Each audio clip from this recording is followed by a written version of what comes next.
Queen Elizabeth II has left a lasting legacy in the United Kingdom and throughout the world, and her son, King Charles III, faces a challenging task following in his mother's footsteps. This report from NBC.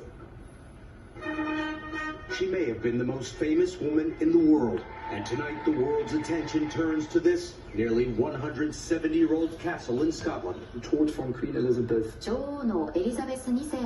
mort de la reine Elisabeth, la muerte de la reina Isabel. And to the end of an era, Queen Elizabeth's death began a tightly scripted 10-day period of mourning in the UK.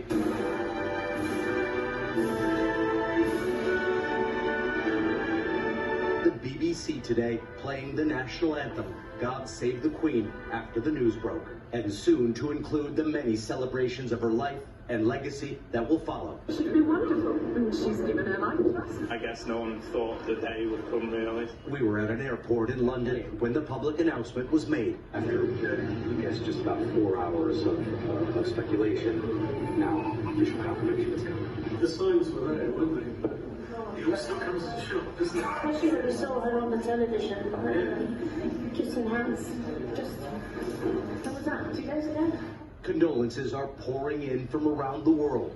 French President Macron calling her a Queen of Hearts who marked as never before her country and her century. Ukraine's President Zelensky calling her death an irreparable loss.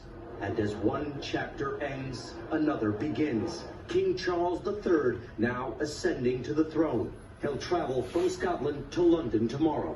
With the Queen facing recent health problems, he's been transitioning into the spotlight, delivering the traditional Queen's speech to Parliament back in May. Her Majesty's government's priority is to grow and strengthen the economy. Taking on a role he spent a lifetime preparing for, since the age of 20, when he became the Prince of Wales. I, Charles, Prince of Wales, to become your liege man of life and limb. Incredible pressure for the new king as he mourns his mother. He's the longest serving heir apparent in history. He witnessed the Queen's coronation. He knows how this plays out, but that doesn't make it easy from him from an emotional perspective. Now leading the UK through a moment that was anticipated, but has left this country nonetheless in shock.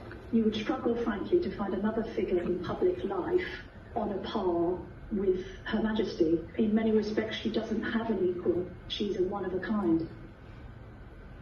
Chief Executive John Lee has expressed his profound sadness at the passing of Britain's Queen Elizabeth on behalf of the Hong Kong people and the SAR government. The Queen made 2 visits to Hong Kong during the city's colonial days. Timothy Lee will take us on a journey through time, looking back on the city's collective memory of the late monarch. The Union Jack flying at half-mast, a respectful signal of the end of an era. Fresh flowers adorned the walls of the British Consulate General and Admiralty as many across the city came to pay their final respects to Queen Elizabeth II. She was an immense queen, which I don't think words could even describe. Obviously a sad day for all of us.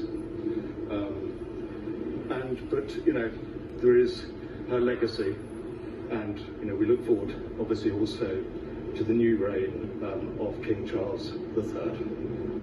Some who arrived today have witnessed the passing of more than one British monarch. A very sad day. I remember the day her father died, and I was 5 years old. It's the only memory I have of being 5 and being told that the king had died, along with the queen. Well, I have met the queen. I come from Aberdeen, where she died in Balmoral, and she used to come off the royal train. But it is sad to see the Queen, the passing of a generation.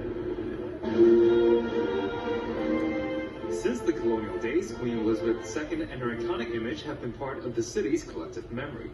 From police stations, government offices, and classrooms, to television screens, coins, and postage stamps, the face of the Queen was everywhere prior to the handover. Post boxes used to feature the letters E and R along with the number 2 in Roman numerals, standing for Queen Elizabeth II, with the letter R for Regina being the Latin translation of Queen. During the colonial period, residents of Hong Kong could enjoy a day off on the Queen's birthday, but seeing the monarch in person is no simple feat. That opportunity came in May of 1975, when the 49-year-old Queen, accompanied by her husband, Prince Philip, paid a visit to Hong Kong. In a 4-day trip, she toured the public housing estate of Ho Man Tin, the markets of Central's Graham Street, and made several stops to the city's landmarks. Seeing is believing. The circumstances that have produced modern Hong Kong are unique, and there cannot be any other community quite like it. Your reputation stands high in the world. She returned to Hong Kong a decade later in 1986, after her trip to the mainland.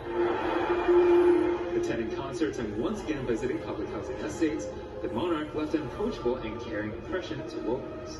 Today, hospitals and schools named after the Queen can still be found around Hong Kong. Since early morning, people from all walks of life have arrived at the British Consulate General offering flowers and their condolences. The Queen's influence on Hong Kong's culture and other areas means she will always be remembered as a pivotal and monumental figure in the city's history.